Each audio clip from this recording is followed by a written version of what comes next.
நேயர்களுக்கு வணக்கம். இன்றைய நேர்காணலில் ஊடகவியலாளர் திரு மில்டன் அவர்கள் இணைந்திருக்கிறார். அவரோடு பேசலாம். வணக்கம். வணக்கம் சந்தோஷ். என்ன நேற்று இங்க இருந்தீங்க, இப்ப பார்த்தா செல்போன்ல வரீங்க? நான் தூணலையும் இருப்பேன், துரும்புலையும் இருப்பேன். ரைட். நேற்று பாத்தீங்கன்னா தாவிகாவுடைய ஊத்தங்கரை எம்எல்ஏவான இளையராஜா அவர்கள் ஒரு புகார் ஒண்ணு கொடுத்திருந்தாரு. அதுல சபாநாயகருக்கு எதிரான தீர்மானம் கொண்டு வர போறோம், அங்க அதுக்கு எதிராக நீங்க ஓட்டளிக்கணும் அப்படின்னு சொல்லி திருநாவுக்கரசு அப்படிங்கிறவர் என்கிட்ட 35 கோடி ரூபாய் வரைக்கும் பேரம் பேசினார் அப்படின்னு சொல்லி திருவல்லிக்கேணி காவல் நிலையத்துல புகார் ஒன்று அளிச்சிருக்காரு. அதன் அடிப்படையில திருநாவுக்கரசு கைது செய்யப்பட்டிருக்காரு. காவல்துறை விளக்கம் கொடுக்குறாங்க. அந்த விளக்கத்துல இல்ல இல்ல அவர் ஐபிடிஎஸ் அப்படின்ற ஒரு அமைப்பை நடத்தி வருகிறார். பொலிட்டிக்கல் ஸ்ட்ராட்டஜி அண்ட் கருத்து கணிப்புகளை வெளியிட்டு வருகிறார். அவர் கைது செய்யப்பட்டிருக்கிறாரு. காவல்துறை விளக்கம் அளிக்கும் போது என்ன சொல்றாங்கன்னா, இவரோட சேர்த்து பின்னாடி முன்னாள் அமைச்சரான செந்தில் பாலாஜி அவர்கள் இருக்கிறாரு, அவருடைய தூண்டுதலின் பேர் தான் இவர் செயல்பட்டு இருக்காரு அப்படிங்கிற விஷயத்த கொடுத்துறாரு. கூடவே செந்தில் பாலாஜி அவருடைய தம்பியான அசோக் குமார், அவருடைய உறவினர்களான நரேஷ் அப்படின்னு சொல்லி நிறைய பேர் சம்பந்தப்பட்டிருப்பதாக அந்த காவல்துறை விளக்கம் தெரிவிக்குது. இது தொடர்பாக தியாகராஜன், நரேஷ் அவர்கள் கைது செய்யப்பட்டிருக்காரு அப்படிங்கிற விஷயத்த பாக்குறோம். இந்த பின்னணி எப்படி பாக்குறீங்க?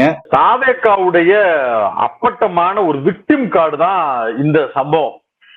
தொடர்ச்சியா தாவேகா கட்சி ஆரம்பிச்சதுல இருந்து ஆட்சிக்கு வந்ததற்கு பிறகும் அப்பா இதுக்கா தண்ணி வைங்கப்பா, திரும்ப திரும்ப இதே பேசிக்கிட்டே இருக்கப்பா அப்படிங்கிற மாதிரி ஒரே டேப் ரெக்கார்டு, அதுவும் ஓட்டர் டேப் ரெக்கார்டு ஆகுற வரைக்கும் ஒரே மேட்ரு. ஐயையோ எங்களை இது பண்றாங்க, ஐயையோ இது பண்றாங்க, ஐயையோ அது பண்றாங்கன்னு விக்டிம் கார்டு எடுத்துக்கிட்டே இருக்கிறாங்க.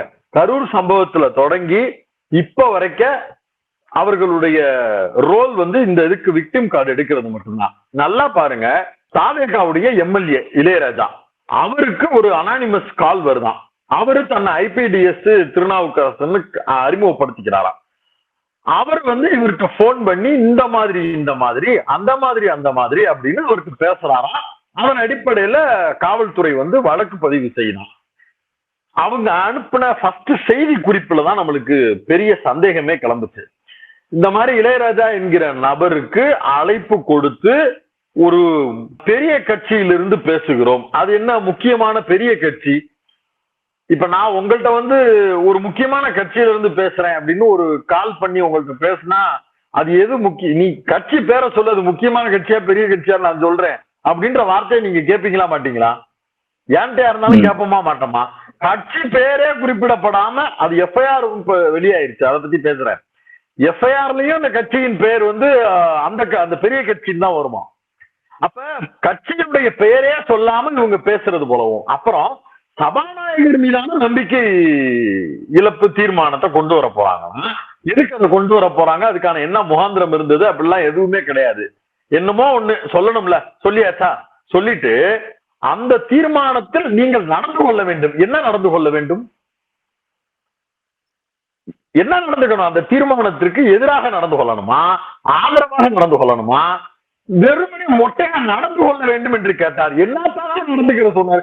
சும்மா நடந்துக்கிறதுக்கு போன்ல வீடியோ எடுத்துக்கிட்டு இளையராஜா எம்எல்ஏ இப்படி நடந்து காட்டினாருன்னா 35 கோடி ரூபாய் கொடுக்க போறாங்களா? நீங்கள் நடந்து இல்லாட்டி சட்டமன்றத்துல இருக்கக்கூடிய டிஐபிஆர் கேமரால தெரியுற மாதிரி இவர் நடந்து காட்டினாருன்னா அதுக்கு 35 கோடி ரூபாய் கொடுக்க போறாங்களாமா? என்ன நடந்து காட்டணும்? அப்ப எதுவுமே இல்லாத ஒரு என்ன சொல்லுவோம், என்னடா தலையும் இல்ல வாழும் இல்ல, இது என்னடா கடுதாச்சு அப்படின்னு கேட்போம்ல. அனுப்புனர் இல்ல, பெருனர் இல்ல, யாருக்குடா லெட்டர் எழுதுறீங்க அப்படின்ற மாதிரி என்ன முகாந்திரம், எதற்காக இது அப்படிங்கிற எதுவுமே இல்லாம. ஆனா அதுல ஒண்ணு மட்டும் தெளிவா இருக்கு. அமைச்சர் செந்தில் பாலாஜி அவர்களுடைய, முன்னாள் அமைச்சர் செந்தில் பாலாஜி அவர்களுடைய பெயரு, அவருடைய தம்பி பேரு, அது மட்டும் தெளிவா வந்துருச்சு. மீது எதுவுமே அதுல தெளிவா இருக்க வேண்டிய அவசியம் இல்லைன்னு ஒரு பத்திரிகை செய்தி. இதை எடுத்து வச்சுக்கிட்டு மெயின்ஸ்ட்ரீம் ஊடகங்கள்ல இருந்து யூடியூப் மீடியா வரைக்க something is fishy, Senthil Balaji is under pressure, பேரம் பேசினாரா செந்தில் பாலாஜி அப்படின்னு போட்டு கேப்ஷனை போட்டு பறக்க விட்டாங்க. நேற்று முழுக்க இதை ட்ரெண்ட் ஆக்கிக்கிட்டே இருந்தாங்க. நேற்று மட்டுமா ஆக்குனாங்க, இன்னைக்கே ஆக்கிக்கிட்டு இருக்காங்க. நேற்று முழுக்க முழுக்க ஊடகங்களுடைய விவாதமே அதுவாதான் மாறி போச்சு. மாறாத விவாதங்கள்ல என்ன பேசப்பட்டிருந்திருக்கணும்? சாதிய ஆணவ படுகொலை நடந்திருக்கு, இளம் ஜோடிகள் 2 பேரு தூக்கு மாட்டி இறந்திருக்கிறாங்க, தூக்கில் ஏற்றப்பட்டிருக்கிறார்கள்னு குற்றச்சாட்டு இருக்கு. அந்த பெண் வீட்டார் அந்த பையனை சித்திரவதைப்படுத்தி கொண்டிருக்கிறாங்கன்னு அந்த பகுதியில் இருக்கக்கூடியவர்கள் குற்றச்சாட்டு வைக்கிறாங்க. பையனுடைய அம்மா கண்ணீரோட சாலை மறியல்ல ஈடுபட்டு போராட்டம் நடத்திக்கிட்டு இருக்கிறாங்க. விடுதலை சிறுத்தைகள் உட்பட இடதுசாரி அமைப்புகள் உட்பட எல்லாரும் களத்துல நின்றுகிட்டு இருக்கிறாங்க. திமுக அறிக்கை வெளியிட்டு இருக்கிறாங்க. இவ்வளவும் பிரச்சனை நடந்துகிட்டு இருக்கும்போது அது மெயின் ஸ்ட்ரீம்ல பேசு பொருளா வர்றப்ப டக்குன்னு எடுத்துட்டு செந்தில் பாலாஜிங்கிற ஒரு பேரை போட்டு பேரம் நடந்து கொண்டிருந்ததுன்னு ஒரு விளம்பரத்தை போட்டு இப்படி ஒட்டு மொத்தமா டைவர்ட் பண்ணி எடுத்துட்டு வந்துட்டாங்க. இதற்கு பிறகு என்ன அடிப்படையில் இதெல்லாம் நடந்திருக்கு அப்படிங்கிறத யாரு முதல்ல போய் எக்ஸ்போஸ் பண்றாங்கன்னா, திமுகவை சார்ந்த வழக்கறிஞர் என்ஆர் இளங்கோ அவர்கள் வெளியில பத்திரிகையாளர்களை சந்திச்சு கோர்ட்ல இருந்து விசாரிக்கிறாரு. என்ன சொல்றாருன்னா, நாங்க இப்ப ஃபைல் பண்ணிருக்கிறோம். என்ன ஃபைல் பண்றோம்? திடீரென்று 5 நபர்கள் இதில் கைதுங்கிறீங்க. யாரு அந்த 5 பேரு? அவர்களுக்கு உண்டான முகாந்திரம் என்னங்கிறத திமுக தரப்புல இருக்கக்கூடியவர்கள் தான் கேட்கணும். வெளியில இருக்கக்கூடியவர்கள் என்ன கேட்கிறாங்கன்னா, திமுக வாலண்டியரா இது உள்ள ஏன் போச்சு? குற்றச்சாட்டு தானே வந்துச்சு, அதுக்கு எதுக்கு திமுக போச்சு? ஏன்னா வெளியிட்டு இருக்கக்கூடிய பத்திரிகை செய்தியில முன்னாள் அமைச்சர் செந்தில் பாலாஜி அவர்களுடைய பேர் இருக்கு, அவருடைய தம்பி பேர் இருக்கு. இவர்கள் எல்லோரும் இருக்கும்போது இது உண்மையிலேயே போடப்பட்ட எஃப்ஐஆர் தான் என்னன்னு சம்பந்தப்பட்டவர்களுக்கு தெரியணும்ல. திமுகவில் இருக்கக்கூடிய மாவட்ட செயலாளர் செந்தில் பாலாஜி பேர் இருக்கு. அப்ப செந்தில் பாலாஜியில என்ன அலிகேட் பண்ணிருக்கலாம்ன்றது தெரியணும்னா திமுக சார்பா இருக்கக்கூடிய வழக்கறிஞர் தானே போக முடியும். அப்ப போகும்போதே இவங்க என்ன பண்றதுன்னா, அரெஸ்ட் பண்ண ஆட்களை கஸ்டடிக்கு எடுத்துட்டு போயிடுறது. வெறும் கடும் குற்றம் நிகழ்த்தி இருக்கக்கூடிய 7 வருஷம் 7.5 வருஷம் தண்டனை காலம் இருக்கு அப்படின்னு சொல்லக்கூடிய வழக்குல நீங்க உடனடியா கஸ்டடிக்கு எடுத்துட்டு போய் அரெஸ்ட் பண்ணா அதுல ஒரு லாஜிக் இருக்கு. விசாரணைக்கு ஒத்துழைக்கல அப்படின்னு சொல்லும் போது நீங்க அவங்களை அரெஸ்ட் பண்ணா அதுல ஒரு லாஜிக் இருக்கு. நீங்க எஃப்ஐஆர் ஃபைல் பண்ண உடனே தேடி பிடிச்சு 5 பேரையும் அரெஸ்ட் பண்ணி தூக்குறதுக்கு பின்னாடி என்ன காரணம் இருக்குன்றத கேக்குறாங்க. ஏன் இந்த கேள்வி வருதுன்னா, எதன் அடிப்படையில் இவர்களுடைய பெயரை அந்த நபர் பயன்படுத்தினார்? உண்மையிலேயே பயன்படுத்தி இருந்தால் ஏன் பயன்படுத்தினார்னு கேட்க வேண்டிய பொறுப்பும் கடமையும் அந்த குற்ற வழக்கில், குற்றம் சாட்டப்பட்டிருக்கக்கூடிய அந்த வழக்கில் பெயர் அடிபடுது இல்ல, அவங்க எல்லாரும் பேச முடியும். எப்பா நான் உன்னை பார்த்ததே இல்லையப்பா, நீ இருக்குப்பா என்னைய பத்தி பேசி இருக்கிற, நீ உண்மையிலே இந்த கம்ப்ளைண்ட் கொடுத்தியாப்பான்னு கேட்பாங்களா மாட்டாங்களா? ஆனா உடனடியா தூக்கிட்டு போய் வச்சுட்டாங்க. என்னடா இதுக்கு ஆதாரம்னு கேட்டா, இன்னைக்கு எஃப்ஐஆர் காப்பியை வெளியிட்டு இருக்கிறது காவல்துறை. வாட்ஸ்அப் காலில் இளையராஜா அவர்களிடம் ஐபிடிஎஸ் அமைப்பின் திருநாவுக்கரசு பேசிய கால் ஹிஸ்டரிகள் இருக்கிறது. அப்படின்னா அதுதானே ஆதாரம். நான் இன்னும் ஒரு சூப்பர் ஆதாரத்தை கேட்கிறேன். இந்த வீடியோவை எடிட்டர் பிளே பண்ண சொல்லுங்க. அவங்க ஆலோசகர் என்னோட தொடர்பு இருந்தாங்க. ஏன்னா எல்லாமே லயலா செட்ஸ், எல்லாமே ஜாதவாகட்டும் ஜானாகட்டும் எல்லாமே லயலா செட்ஸ். நான் என்ன பத்தி எலெக்ஷன் முடிஞ்சு போச்சு, வெளிப்பட சொல்றது என்ன, இந்த பேசிக்கிட்டு இருக்கக்கூடிய நபர் தான் ஐபிடிஎஸ் திருநாவுக்கரசு. இந்த பேட்டி கொடுக்கப்பட்ட தேதி மே 6ஆம் தேதி. தேர்தல் முடிவுகள் வெளிவந்ததற்கு பிறகு, தாவேகா ஆட்சி அமைக்கிறதுன்னு சொன்னதற்கு பிறகு, தாவேகா ஆட்சி அமைக்க வாய்ப்பு இருக்கிறது என்று கருத்து கணிப்பை வெளியிட்டவர் இந்த திருநாவுக்கரசு. இந்த திருநாவுக்கரசு இந்த பேட்டியில் என்ன சொல்லி இருக்கிறார்? ஜான் ஆரோக்கியசாமி, ஆதவர்ஜுனா நானு போன்ல பேசுறோம், ஏன்னா நாங்க எல்லோரும் லோயலா செட்டு. அப்ப கண்டிப்பா வாட்ஸ்அப்ல தானே பேசியிருப்பீங்க ஜான் ஆரோக்கியசாமியோடையும் ஆதவர்ஜுனாவோடையும். அந்த கால் ஹிஸ்டரியும் இருக்கும்ல. அந்த கால் ஹிஸ்டரியின் அடிப்படையில் தாவேகாவை சார்ந்த ஆதவர்ஜுனா, ஜான் ஆரோக்கியசாமி போன்ற நபர்களுக்கும் இந்த நபர் இப்படியாக நடந்து கொண்டதாக குற்றச்சாட்டு இப்ப இருக்குல்ல. இவர் தான் போன் போட்டு இளையராஜா கிட்ட பேரம் பேசினாருன்னு இளையராஜா சொல்றாருல. ஒருவேளை இளையராஜாவையே சோதிப்பதற்காக ஜான் ஆரோக்கியசாமி, ஆதவர்ஜுனா மாதிரியான நபர்களே சொல்லி இவர் இந்த நடவடிக்கையை மேற்கொண்டாரா அப்படிங்கிற ஆங்கிள் விசாரிக்கப்படணுமா இல்லையா? இல்ல ஜான் ஆரோக்கியசாமியோ ஆதவர்ஜுனா மாதிரியோ வேறு சில நபர்களோ ஏதோ ஒரு வகையில், ஏன்னா இவர் தான் லோயலா செட்டில், அந்த லோயலா செட்டில் இருக்கக்கூடிய நண்பர்கள் இவர்கள் யாராவது ஒருவர் சேர்ந்து பிளான் பண்ணி திமுகவுக்கு எதிராக இருக்கக்கூடிய ஒரு நெரேட்டிவை செட் பண்றதுக்கு திருநாவுக்கரசை பயன்படுத்தி இருக்கலாமா இல்லையா அப்படிங்கிற கேள்வி பொதுவெளியில எழுமா இல்லாத. நான் இதெல்லாம் ஏன் கேட்கிறேன்னா, ஆதாரமா காவல்துறையினர் எஃப்ஐஆரில் குறிப்பிடுவது வாட்ஸ்அப் கால் ஹிஸ்டரி. அதுவும் யாரோட யாரு வாட்ஸ்அப்ல பேசின கால் ஹிஸ்டரி?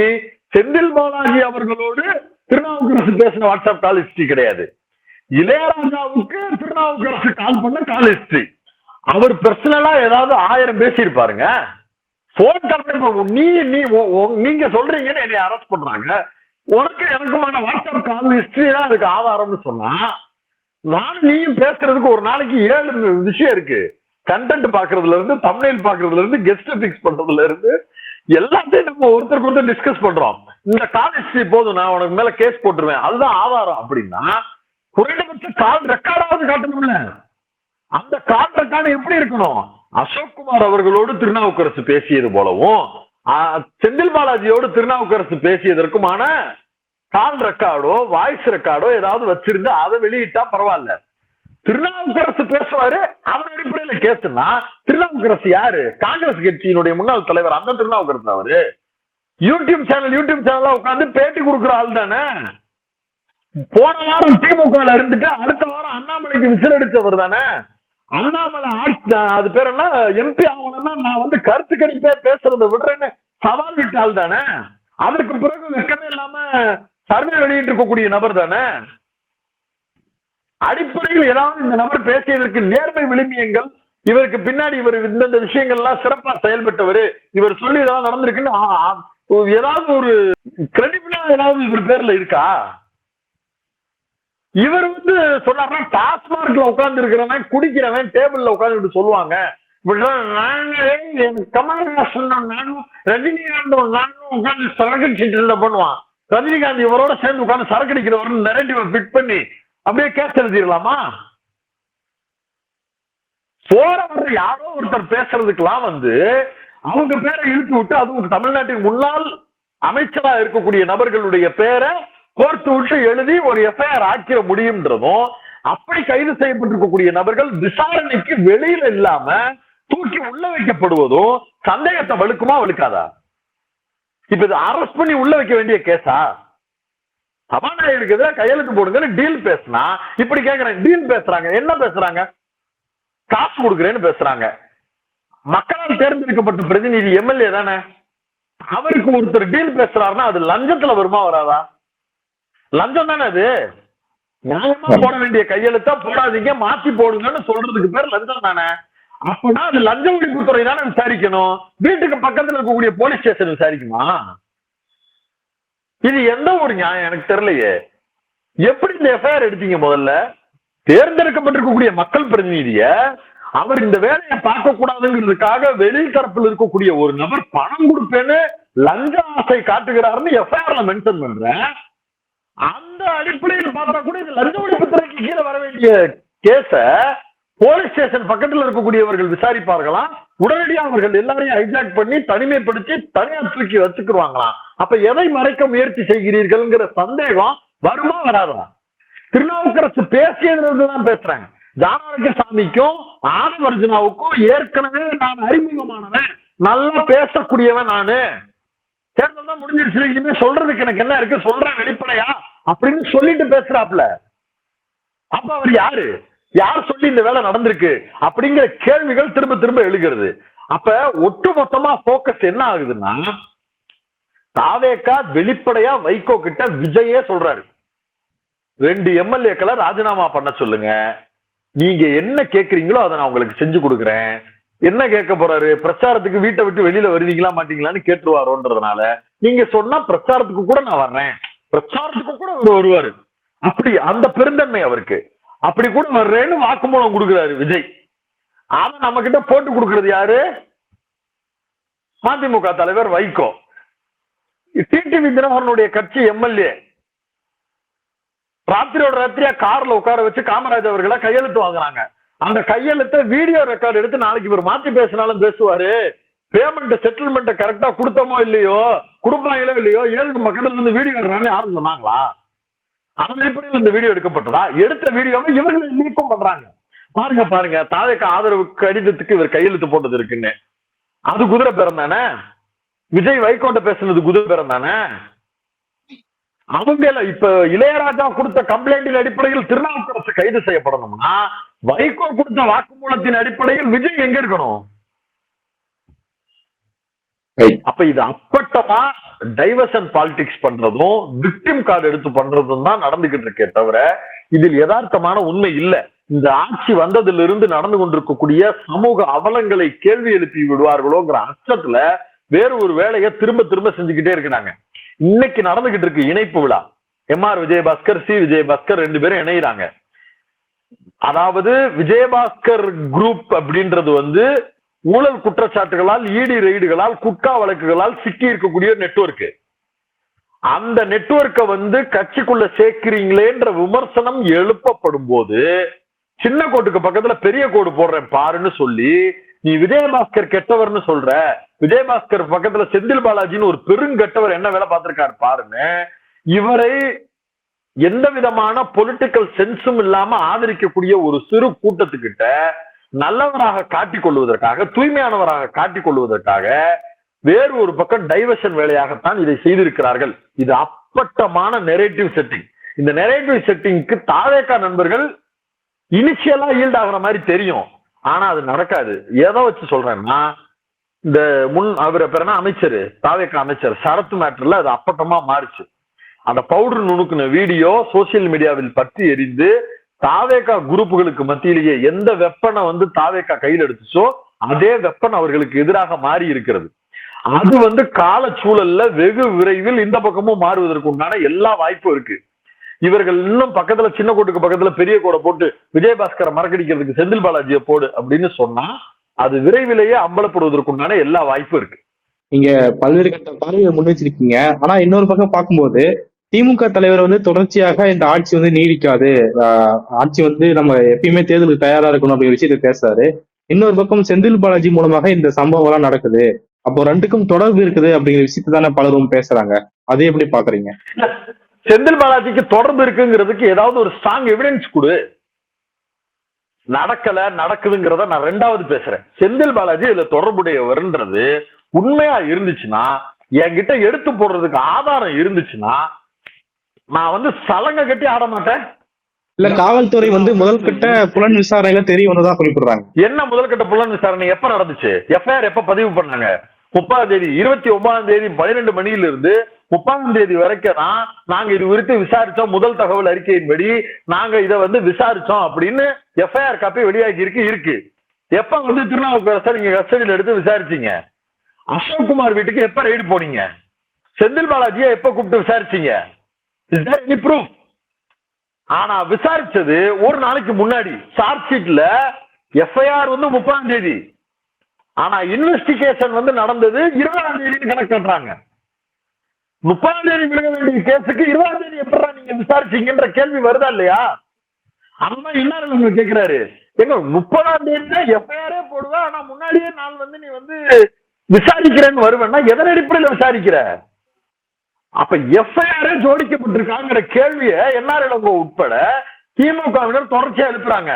இன்னொன்னு, பொலிட்டிக்கலா உங்களுக்கு மோட்டிவ் இருக்குல்ல, திமுக இப்படி பண்றது மிகப்பெரிய அராஜகம் நம்புறீங்கல்ல, ஸ்ட்ராங்கான எவிடன்ஸை மக்கள் முன்னாடி காட்டிருங்க. யாருமே உங்களை குறை சொல்ல போறது இல்லையே.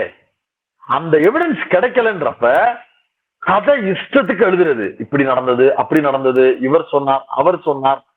திருநாவுக்கரசு ஒண்ணு நம்பிக்கைக்குரிய அல்ல. அப்படியே திமுக தரப்பு இப்படி ஒரு பேரத்தை பேசுதுன்னா திருநாவுக்கரசு வச்சா பேசும்? ஒரு பொலிட்டிக்கல் பார்ட்டி அப்படியா பேசுவாங்க?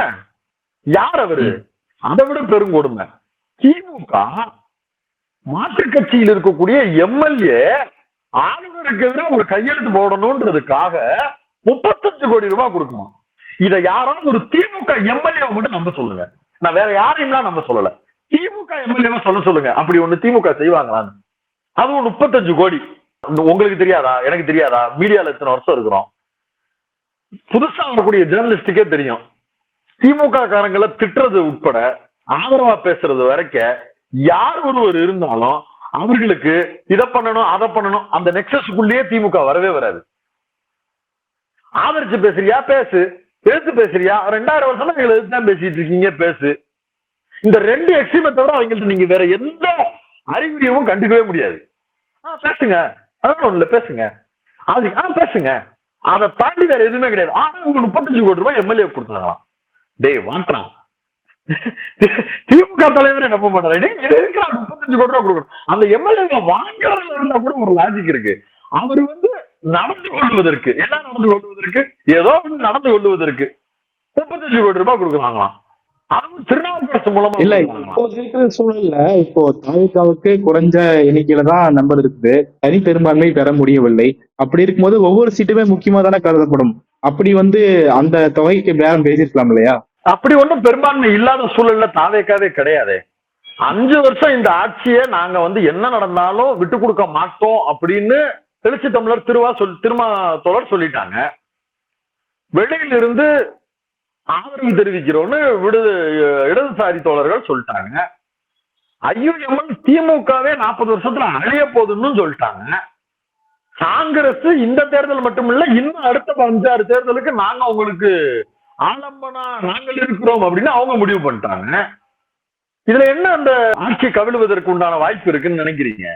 திமுக தலைவர் சொல்வாருன்னா திமுக தலைவர் திமுக கட்சி வச்சிருக்கிறாரு, அவர் தொண்டர்கள்ட்ட அப்படித்தான் பேசுவாங்க. இது நிலைக்கிற ஆட்சியா? முதல்ல இதுக்கு நிர்வாகம் தெரியுமா? இதுக்கு செக்கு தெரியுமா? இது ஒழுங்கா வேலை பார்க்குதா? பண்ணக்கூடிய எல்லாமே மோசமா இருக்கு அப்படின்னு அவர் கட்சி தோழர்கள்ட்ட தொண்டர்கள்ட்ட அப்படிதான் சொல்லுவாங்க. பெரிய ஆப்பா எடுத்துட்டு போய் திமுக வேற ஒண்ணு சொல்லி இருக்கு. இந்த குதிரை பேரம் நடத்துற மேட்ரு, அரசு காப்பு பிரமாணங்களுக்கு எதிராக விஜய் நடந்து கொண்டிருக்கிறாருங்கிற குற்றச்சாட்டுன்னு கொண்டு போய் அழகா எடுத்து கொடுக்க வேண்டிய இடத்துல எடுத்து கொடுத்துருக்கு. அதுக்கு விசாரணை, அதுல வந்து என்கொயரி எல்லாம் போட்டு உட்கார வச்சாங்கன்னா திமுக தலைவர் சொன்னது நடக்க கூட செய்யலாம். நடக்காத ஒண்ணு இருந்தாங்க. இப்ப இவங்க சொல்ற மாதிரி வாட்ஸ்அப் கால் ஹிஸ்டரி அவங்க காட்டலையே. அவங்க வைகோ சொன்ன வீடியோ எடுத்துட்டு போய் காட்டுறாங்க. அது போக மீட்டிங்ல ஜீவோ காப்பி வெளியில வராத ஆட்கள் இருந்ததற்குண்டான ஆதாரங்கள் எடுத்துட்டு போய் கொடுக்குறாங்க. திமுக காரங்க கோர்ட்ல கேஸ் போட்டு அதால் பின்விளைவுகளை சந்தித்த நபர்கள் இன்னமும் சுற்றி கொண்டிருக்கிறார்கள். அதே தாவேகாவிலும் இணைந்து கொண்டிருக்கிறார்கள். அவர்களிடமெல்லாம் கேட்டு பாருங்கள்.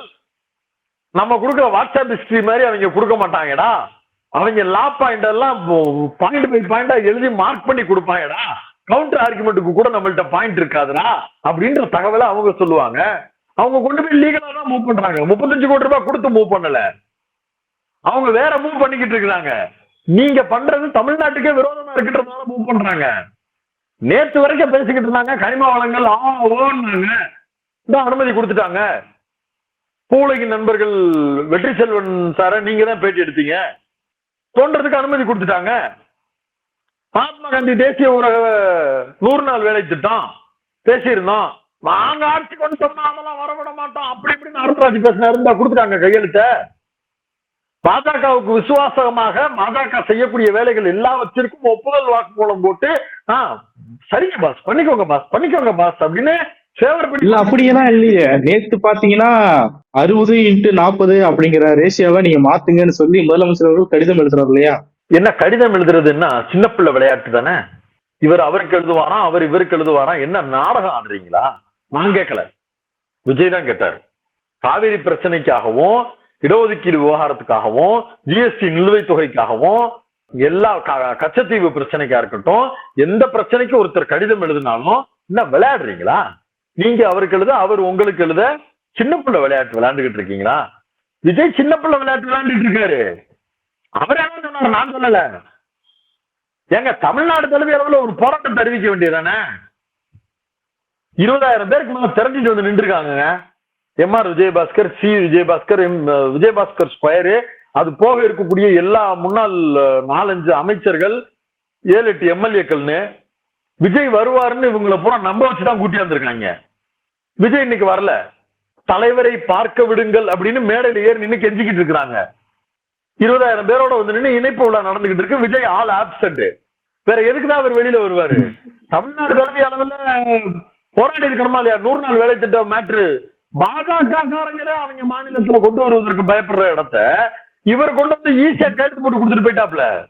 இதெல்லாம் ஊடகத்துல பேச பொருளா வந்துடக்கூடாதுன்றதுக்காக போன வாரம் வரைக்கும் திமுக அதிமுக கூட்டணி ஐயோ எவ்வளவு பெரிய அவமரியாதையை செய்ய நினைத்தார்கள், எவ்வளவு பெரிய அசிங்கத்தை அரங்கேற்ற நினைத்தார்கள், மக்கள் மேண்டேட்டுக்கு எதிராக பேசிக் கொண்டார்கள் உருட்டிய எல்லோருக்கும் அந்த வடை வந்து கெட்டு போச்சு, அதை தூக்கி போடு, புதுசா ஒரு வடை எடுத்துட்டு வர்றேன்னு செந்தில் பாலாஜி பேர்லயே ஒரு வடையை எடுத்துட்டு வந்தானுங்க. அந்த வடையவும் என்ஆர் இளங்கோ உட்பட திமுகவினர் மொத்தமா பிடிச்சு பிழிஞ்சு பேப்பர்ல எண்ணெய் எடுத்துட்டாங்க. எங்க ப்ரூஃப கொடுன்னு. அதுக்கு பதட்டமா எஃப்ஐஆர் ஒண்ணு வெளியாகுது, வாட்ஸ்அப் கால் ஹிஸ்டரி தான் ப்ரூஃப்னு. திருநாவுக்கரசு பேசுனதா ப்ரூஃப்? திருநாவுக்கரசு செந்தில் பாலாஜி பேசினாராங்கிறது தான் ப்ரூஃப். கஸ்டடியில் எடுத்திருக்கீங்கல்ல, செந்தில் பாலாஜியோட அவர் பேசின ஆதாரம் இருக்கணும்ல, வெளியிடுங்க. நீங்க சொல்லுவது உண்மை என்றால் அந்த ஆதாரங்களை வெளியிடுங்க. பல்வேறு முக்கியமான சந்தேகங்களை எழுப்பியிருக்கீங்க. உடைய நேரத்திற்கும் கருத்துக்கும் மிக்க நன்றி. நன்றி.